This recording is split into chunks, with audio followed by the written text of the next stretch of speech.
Hi Matrix, your Cat B examination's coming up, and this is just to help you prepare with a few notes and a few guidelines without you stressing too much about the IEB notes. I've tried to summarize them as best as possible.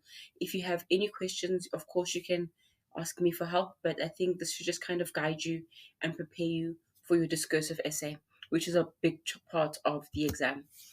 So, a discursive essay is a balanced essay, which means that you have to give both sides of the story. You cannot argue. You're not arguing for one side. You're not convincing me of one side. You are trying to show that you can look at both sides of a coin and balance them out. At the same time, you still must establish your stance. So, which side are you leaning towards? That is your argument. And the other factors that show balance will become your counter argument. And as I've stated there, you need to ensure that you've established what your argument is and what your counter argument is. Again, your argument will be linked to the stance that you will introduce in your essay. And of course, you structure your paragraph to be concise. You are using Peel. You're not going to give me like a 10-line paragraph. You need to show me that you can argue and be concise, and counter argue and be concise.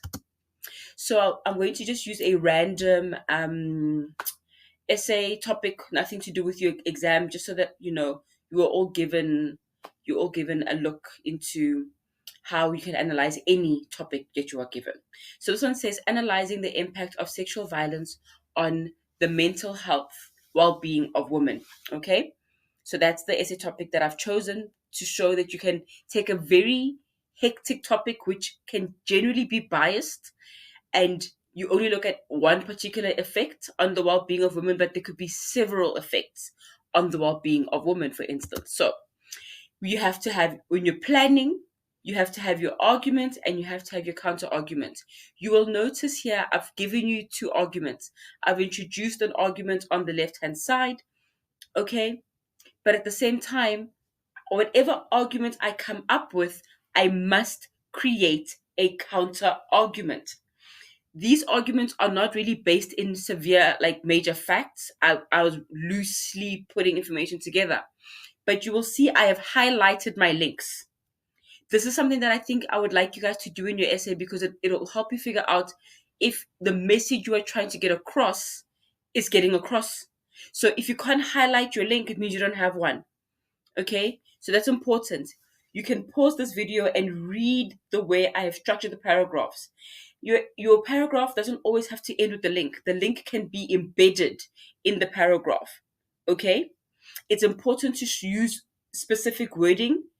Okay? Use women. Don't say they. Never use third person pronouns. Be specific. Use the noun or the pronoun. Okay? Use numbers if you have them. You'll notice I wrote there over 83,000 cases. If you know the exact numbers of stats, if the sources provided to you give you accurate numbers, use them.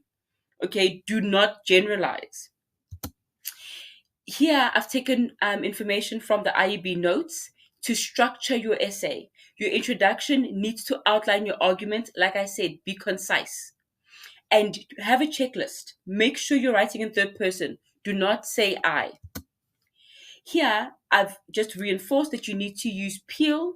You need to have a point, evidence, explanation, and link. I always say this. It's about quality over quantity. Okay? Just writing a bunch of things isn't going to help you. You need to make sure that you are concise and you get to the point. Rather have 600 amazing words written down on your essay than 800 for the sake of having 800 words. And then you need to have your conclusion. Now, your conclusion basically sums it up and says, here's what I've argued, here's the counter argument. Please look at what I've done. Women, yes, are hugely impacted by sexual violence. However, there are other factors that can help a woman's well-being and help a woman's mental health recover and heal from such events. So how are you consolidating? And you are not introducing new information. You are simply consolidating. Good luck with your exam. Go through this video over and over again to assist you in making sure that you understand what to do. Okay? So that's how the